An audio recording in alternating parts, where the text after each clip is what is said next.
السلام عليكم ورحمة الله وبركاته. وأنين إلى هذا مستر آدم وقصة هذا ودك إندونيسيا. وحان إن شاء الله هل كان يقصوا قد بدنا معلومات أدوغ فائدة دونتو أو كسب ودن كأوجو ترى بدل مسلم كأدون كأولي هذا إندونيسيا هدي هذا هرو مخل ودن كان وحان دجنا إلا مدلح سنة وحان دجنا مقال هذا يوك جاكرتا إندونيسيا يا أو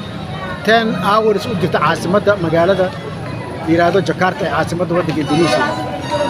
هل كان وحان كوبنا أنا حاسكية والحمد لله أن كفى إني cunto la yiraahdo cuntada hindida ayaan gadnaa iyo cuntada carabta oo isku jirta marka waxaan ku gadnaa wadooyinka waxaan ku sameynaa noo furan maqaayado waxa kale oo noo furan meel yiraahdo stall ama stand sida hadda qofku u yaqaan insha Allah marka waxaan iibinaa cuntada kala duwan oo hindida nooc kasta ay leedahay aniga xaskay wali hore waxna haba yiraatay uma karin xaaskaygu waa xaas Indoneesiyaana waxaana isku dhalnay laba ciyaar oo hadda waa isla joognaa alxamdulillah marka waxaad insha Allah wadankan khayraad aad u fara badan iyo wadan aad u horumaray waa insha Allah waxaan isoo gudbin doonaa macluumaad kasta iyo sida aad insha Allah aad uga faa'iido doonto wax walba aad su'aal ka qabto wadankan Indonesia hadday noqonayso xagga ganacsiga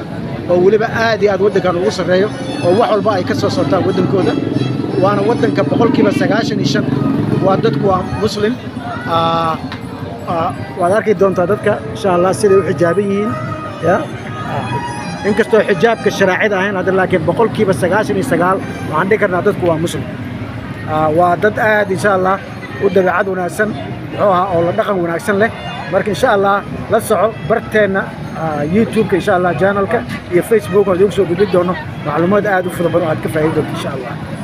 marka insha Allah wixii aad su'aalo qabtan insha Allah waa kaaga jawaab doona xagga ganacsi iyo xagga islaamka wadankan waxa ku yaala Islamic school oo la yiraahdo oo caruurta lagu xareeyo ilaa 5 sano 10 sano waxa arkaysa